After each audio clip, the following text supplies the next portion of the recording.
नमस्कार, B officer make officers परिवार में आप सभी सदस्यों का स्वागत है। मैं हूं संभव जैन और हम निरंतर प्रयास कर रहे हैं कि आप जल्दी से जल्दी अपने परीक्षा वाला जो जीवन है, आपका जो छात्र जीवन है, उसमें सफल हों, अपना, अपने परिवार का, अपने समाज का, अपने शहर का नाम रोशन करें। ये हमारा मंतव्य है, विज़न है। आज का हम जो छोटा-सा वीडियो लाने का हमारा जो प्रयास है, वो ये है कि 27 जुलाई को दोस्तों जो एग्ज़ाम है आरओ-एआरओ का, में आप किस प्रकार से अपनी रणनीति बना लें इन 100 दिनों में लगभग जो बचे हुए हैं और किस तरीके का आप शेड्यूल फॉलो करें ताकि आपको रियल एग्जाम में किसी भी प्रकार की परेशानी का सामना न करना पड़े। तो बहुत कम वक्त में हम बहुत कुछ देने का प्रयास कर रहे हैं दोस्तों। अभी हम शुरू करते हैं आज आरओ एआरओ एग्जाम। कब है दोस्तों ये एग्जाम? सब जानते हैं, 27 जुलाई को ये आपका एग्जाम है। 27 जुलाई को, अब 27 जुलाई को अगर एग्जाम है और अब स्टार्ट हो चुका है दोस्तों अप्रैल। अप्रैल में दोस्तों आपके पास दिन हो गए 30। अब उसके बाद आएगा मई। मई में दोस्तों होंगे दिन कितने आपके पास? 31। फिर आएगा दोस्तों आपके पास जून, और जून में कितने दिन होते हैं दोस्तों? 30। फिर आपके पास आएगी जुलाई। जुलाई में दोस्तों दिन तो होते हैं 31, लेकिन मिलेंगे तो आपको 31 दिन नहीं, 27 जुलाई को पेपर ही है, तो 27 वाला दिन तो हम काउंट करेंगे नहीं। बचे कितने पास आपके पास दिन? 26। तो ये अगर आप जब ऐड करेंगे तो ये दिन हो जाते हैं 117। यानी दोस्तों अभी कुल मिलाकर अभी आपके पास 117 दिन है अगर हम आज से जोड़। लेकिन हम जो आज वीडियो बना रहे हैं वो आपका 100 दिन के हिसाब से बना रहे हैं, 100 डेज के हिसाब से बना, ताकि जो 17 दिन बचे हुए हैं उन 17 दिन में से आप कुछ दिन तो बीमार भी हो सकते हैं, 2-4 दिन, भगवान ना करे, लेकिन बुखार तो किसी को आ सकता है। और कुछ लोग ऐसे भी होंगे जिनकी तैयारी बहुत अच्छी है, लेकिन उनकी वो नाराज हो जाएंगी या उनके वो नाराज हो जाएंगे, तो उनको मनाना भी पड़ेगा, मैसेज टाइप करना पड़ेगा, सॉरी बाबू गलती हो गई। तो ये दिन भी तो आपके बर्बाद होते हैं। और जिनके पास बाबू सोना का झंझट नहीं है वो और ज्यादा परेशान है। जिनके पास बाबू सोना है उनके पास तो 17 दिन खराब होंगे उनके, जिनके पास नहीं है तो उनके 25 दिन खराब होंगे, इस चक्कर में कि वो सोचते ही रहेंगे कि यार हमारा कोई है ही नहीं, कोई हमारी सुनने वाला ही नहीं है। तो इसलिए दोस्तों ये एक ह्यूमन नेचर है, ये मजाक का विषय है कि अगर 117 दिन आपके पास है तो आप मान के चलिए कि आप इसमें से ज्यादा 105 दिन ही पढ़ पाएंगे। 10-12 दिन आपके मानवीय जो गतिविधियां होती हैं उसमें खराब होने ही है। तो हमारा जो आज का मेन टॉपिक है वो 100 दिन में हम कैसे बने आरओ की विषय पर है। आरओ बनना या न बनना तो बात की बात है, लेकिन 100 दिन में हम कैसे पढ़ाई करें, क्या शेड्यूल फॉलो करें, क्या हमारा डेली रूटीन होना चाहिए। अब देखते हैं दोस्तों, मैं आपको एक छोटी सी बात बताता हूं कि कई विद्यार्थी ऐसे होंगे जो तैयारी बहुत गंभीरता से कर रहे हैं, उनकी मेहनत में कोई कमी नहीं है, लेकिन उनके संग एक प्रॉब्लम क्या है दोस्तों कि वो अपना शुरू करते हैं जैसे ही पढ़ना। जैसे मान लीजिए उन्होंने आज पढ़ना शुरू किया, आज वो कोई विषय पढ़ रहे हैं, कल वो कोई और विषय पढ़ रहे हैं, और ऐसे वो पढ़ते चले जाएंगे 27 जुलाई तक, लेकिन उनका कोई प्लान नहीं होगा। क्या नहीं होगा दोस्तों? प्लान। और बिना प्लानिंग के कोई सफलता नहीं मिल पाती है। बुरा मत मानिएगा दोस्तों, आपको नियोजन करना पड़ेगा, आपको प्लानिंग करनी पड़ेगी। जब हम कोई घर बनाते हैं, जब आपके माँ बाप ने आपका घर बनाया होगा तो एक प्लानिंग की होगी ना कि इतने हिस्से में किचन बनेगी, इतने हिस्से में एक बेडरूम बनेगा, इतने हिस्से में यहाँ से सीढ़ियाँ निकलेंगी, तो वही तो प्लानिंग के थ्रू तो घर बना। आप अगर कुछ भी काम करते हैं उसमें प्लानिंग का रोल बहुत होता है, आप भी जानते हैं, हम भी जानते हैं। तो एक प्लान तो जरूरी है ना दोस्तों। आज वो हम आपको प्लान बताएंगे। 100 डेज है आपके पास, 100 दिन है। इन 100 दिनों को आप 15-15 दिनों के हिसाब से 6 सेगमेंट में बांट सकते। जैसे 15 छिक्का 90 होते हैं, तो 6 बार 15 दिन रिपीट होंगे ना, कैसे बांटिए। जैसे पहले 15 दिन आएंगे, फर्स्ट 15 डेज आएंगे, ठीक है। उसके बाद ये सेकंड 15 डेज आएंगे, है ना दोस्तों। फिर एक बार फिर से 15 दिन आएंगे, तीसरी बार आएंगे ना। आप समझ पा रहे हैं हम क्या कह रहे हैं? तो दोस्तों ये इस तरीके से आप 6 शेड्यूल में 15-15 दिन बांटेंगे। तो आपको मैं बताने का प्रयास करूंगा कि आप पहले 15 दिन क्या कर लें, दूसरे 15 दिन क्या कर लें और तीसरे 15 दिन, ऐसे आपका प्रैक्टिस भी हो जाए, रिवीजन भी हो जाए, टेस्ट सीरीज भी हो जाए और सारी वो चीजें हो जाए जो आपको बतौर आरओ बनने के लिए चाहिए। तो एक बड़ी स्क्रीन में मैं समझाता हूँ। हम बात करते हैं दोस्तों पहले 15 दिन की, और यहाँ हम बात करेंगे दूसरे 15 दिन। और थोड़ा सा अच्छे से समझाता हूँ।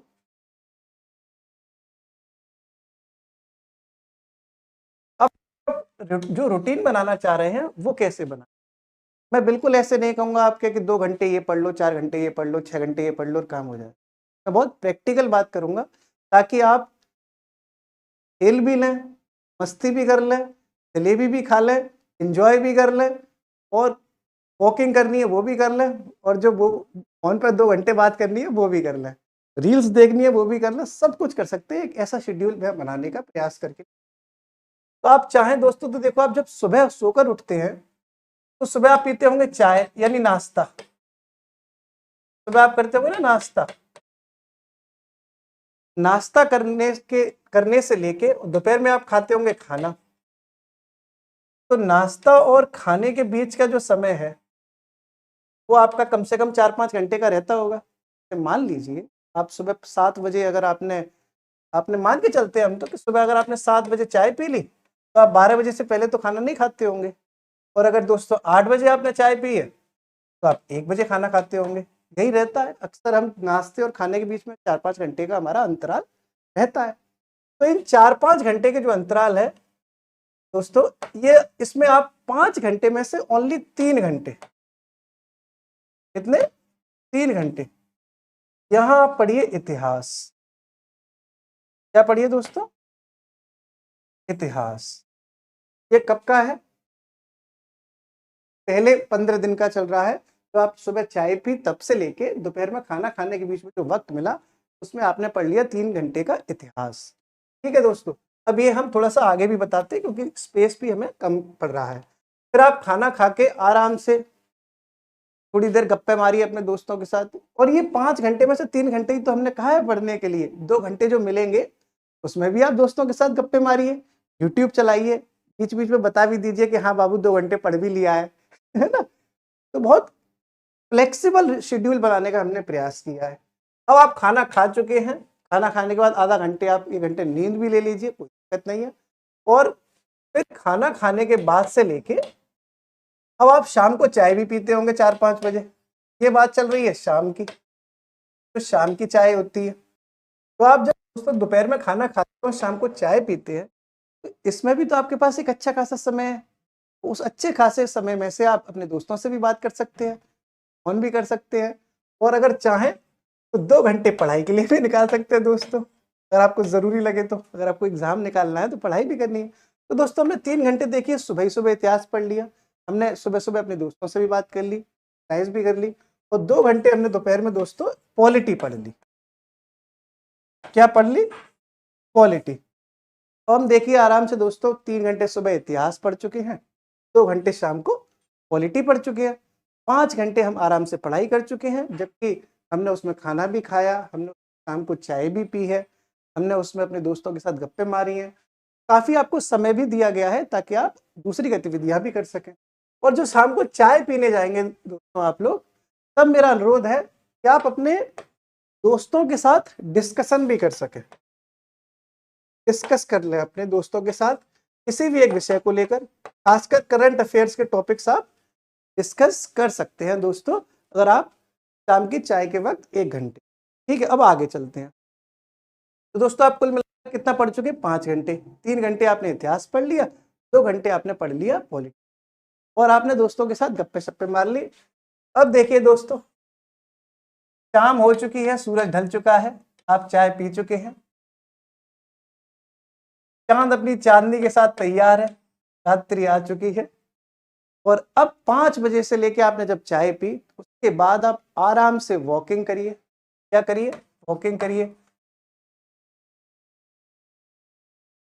आप रनिंग करिए, आप एक्सरसाइज करिए, मतलब जिम वगैरह अगर आपको करनी है तो वो भी करिए, और अगर किसी से मिलने जाना है तो वो भी मिलाइए, कोई दिक्कत नहीं है। ठीक है, आराम से आप शाम को 5 बजे से लेके 9:30 बजे तक 4.5 घंटे आपको पूरे मस्ती के दिए हैं।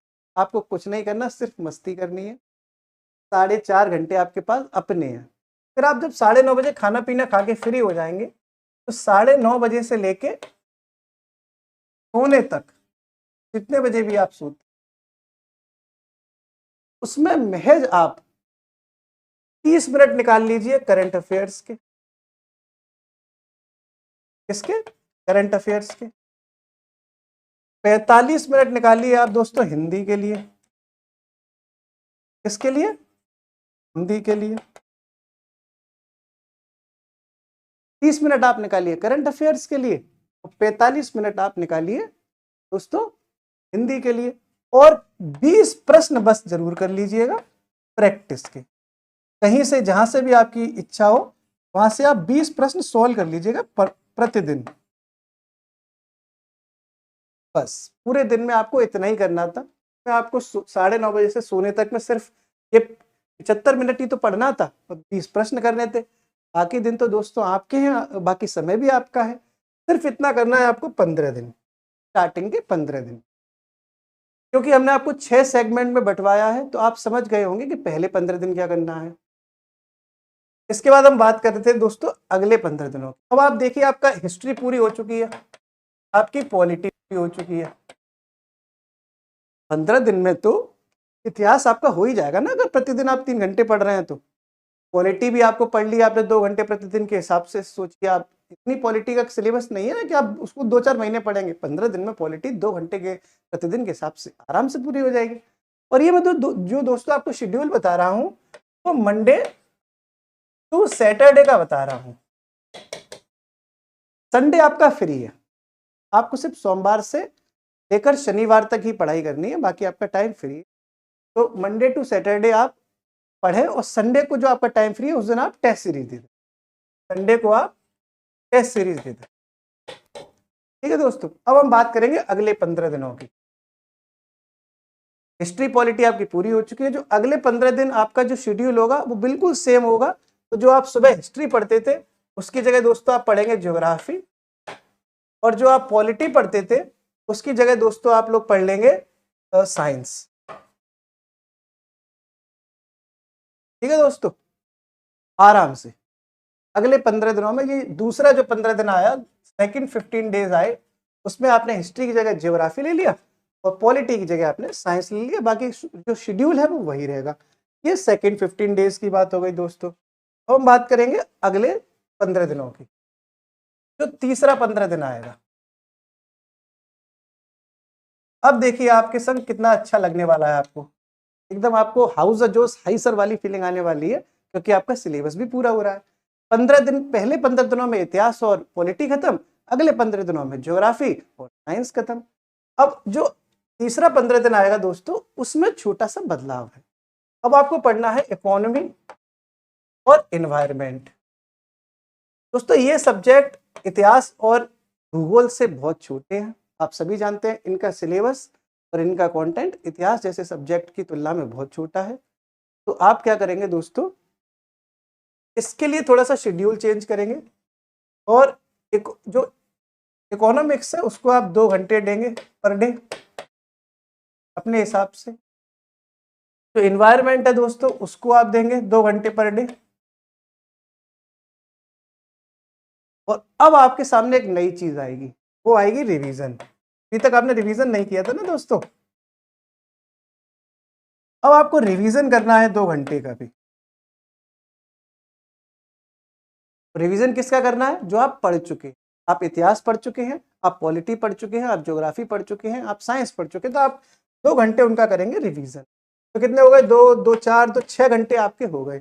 जो 2 घंटे बचे आपके, उसमें से आपको 1 घंटा देना है दोस्तों करंट अफेयर्स का, 1 घंटा आपको देना है हिंदी का। ये मैं बहुत अनुभव से आपको बता रहा हूं कि मैंने अभी हिंदी के लिए समय कम आपके लिए लिया है और एक करंट अफेयर्स के लिए भी कम लिया है। आपको लग रहा है कम है, आप 1 घंटा करंट अफेयर्स देख के पढ़िए, आपको करंट लग जाएगा, इतनी करंट आपकी तैयार हो जाएगी। तो हिंदी पर्याप्त है हिंदी लास्ट में ज्यादा फ्लो बढ़ाया जाता है जब पेपर आने को, पहले से बस एवरेज पढ़नी चाहिए। तो तीसरे 15 दिन का आपका मैंने बता दिया, इसमें आपकी इकोनॉमी और इन्वायरमेंट तैयार हो गया, साथ में आपका रिवीजन भी हो गया, 1 घंटा करंट अफेयर्स, 1 घंटा हिंदी। अब हम बात करते हैं दोस्तों अगले 15 दिनों में। 15 डेज में आपको क्या करना है। तो आपके देखो दोस्तों सब्जेक्ट तो सारे तैयार हो गए, लगभग बड़े बड़े, history, geography, polity, economy, science, environment सब तैयार हो गया। इनमें आपको क्या करना है दोस्तों, यूपी स्पेशल और मिसलेनियस के जो टॉपिक है इन दोनों को 1-1 घंटा देना है। 1 घंटा इससे, 1 घंटा इससे, बहुत है, पर्याप्त है। 2 घंटा ये हो गए, बाकी 6 घंटे में से आपके बचे 8 घंटा प्रतिदिन के हिसाब से हमने आपका शेड्यूल बनाया है। 6 घंटे जो बचे उसमें से दोस्तों 3 घंटे आपको रिवीजन करना है और 3 घंटे जो बचते हैं उसमें आपको जो अच्छा लगे, आप हिंदी पढ़ सकते हैं, आप करंट अफेयर्स पढ़ सकते हैं, आप टेस्ट सीरीज सॉल्व कर सकते हैं, जैसी आपकी इच्छा है वैसा आप तैयार कर सकते हैं चौथे 15 दिन में। अब आपके सारे सब्जेक्ट हो गए, जिसमें रिवीजन भी हो रहा है, करंट अफेयर्स भी हो रही है, सब कुछ हो रहा है। अब हम दोस्तों बात करेंगे 5वें 15 दिन की। अब दोस्तों आप सब कुछ तो पढ़ चुके हो, रिवीजन भी हो चुका है, तो यहाँ 5वें 15 दिन में आप 2 घंटे प्रतिदिन प्रश्न सॉल्व करिए दोस्तों, प्रश्न को हल करने का प्रयास करिए। चाहे YouTube के माध्यम से आप प्रैक्टिस करिए, चाहे किताब के माध्यम से, आपकी इच्छा है। और जितना ज्यादा हो सके दोस्तों आप प्रैक्टिस करिए। बाकी आपके 6-7 घंटे जो बच रहे हैं उसमें सिर्फ और सिर्फ रिवीजन करिए, सिर्फ और सिर्फ रिवीजन करिए और कुछ नहीं। 2 घंटा प्रश्न सॉल्व करते हुए 6 घंटा 7 घंटा रिवीजन। अब दोस्तों इसी तरह से आएगा 6 वाला 15 दिन, 6वां 15 दिन। अब क्योंकि आपकी परीक्षा बिल्कुल नजदीक है, इसलिए आपकी हड़बड़ाहट, घबराहट, भय आपके अंदर प्रवेश करेगा, लेकिन आपको घबराना नहीं है। आपको याद रखना है कि आप सब कुछ पढ़ चुके हैं, ठीक है। आप ये मान के चलिए आपका रिवीजन भी पूरा हो चुका है, आपकी प्रैक्टिस भी पूरी है, आप टेस्ट सीरीज भी दे रहे हैं, इसलिए टेंशन नहीं लेनी है। ये जो 6वां 15 दिन है ये बिल्कुल परीक्षा के नजदीक है, इसलिए आप पूरा ध्यान दीजिए अपना दोस्तों रिवीजन पे। कुछ भी नया नहीं पढ़ना है, कुछ भी नया नहीं पढ़ना है। तो इस तरीके से आप जब रिवीजन करते जाएंगे तो आप 15, ये 6वां है ना, तो 90 दिन आप पढ़ चुके हैं, ठीक है दोस्तों। पूरा रिवीजन करिए। अब आपके पास बचते हैं 10 दिन। 100 दिन की स्ट्रेटेजी थी ना, तो 15 दिन तो हो गए, 10 दिन अब दोस्तों बचे हुए। इसमें इन 10 दिनों में आप वो करिए जिसमें आपको कंफ्यूजन है, बस आप अपना कंफ्यूजन दूर करिए। अगर आपको लग रहा है कि आप किसी टॉपिक कमजोर है या आपको जो टॉपिक नहीं आ रहा है, तो आप अपने दोस्तों के साथ, अपने टीचर के साथ YouTube के माध्यम से इस कंफ्यूजन को रिजॉल्व कर लीजिए। बस इतनी ही स्ट्रेटेजी है। मैंने बहुत अच्छी स्ट्रेटेजी बनाने का प्रयास किया कि आप सभी सब्जेक्ट्स कवर कर लें, आपकी हिंदी भी पूरी हो जाए, आपकी करंट भी पूरी हो जाए, सभी सब्जेक्ट की आप प्रैक्टिस कर सकें, रिवीजन कर सकें, टेस्ट सीरीज लगा सकें। संडे आपको टेस्ट सीरीज भी लगानी है। और मैंने बाद के जो आपके 30-35 दिन थे वो सिर्फ और सिर्फ रिवीजन के लिए रखे, आपको कुछ भी नया पढ़ने के लिए मैंने दोस्तों नहीं कहा। तो आप आज इस वीडियो के माध्यम से समझे होंगे कि हम एक बेहतरीन अधिकारी बनने के लिए हमें प्लानिंग की आवश्यकता होती है, जो प्लानिंग हमने आपके सामने पेश की। उम्मीद है आप इस वीडियो के माध्यम से कुछ अच्छा सीख पाएं, और अगर आप चाहें तो इस शेड्यूल में अपने हिसाब से थोड़ा बहुत फेरबदल कर सकते हैं। दोस्तों आपसे एक नई वीडियो में फिर मुलाकात होगी। आज के लिए दोस्तों इतना ही। पढ़ते रहिए, हंसते रहिए, मुस्कुराते रहिए और अपने लक्ष्य की तरफ आगे बढ़ते रहिए। फिलहाल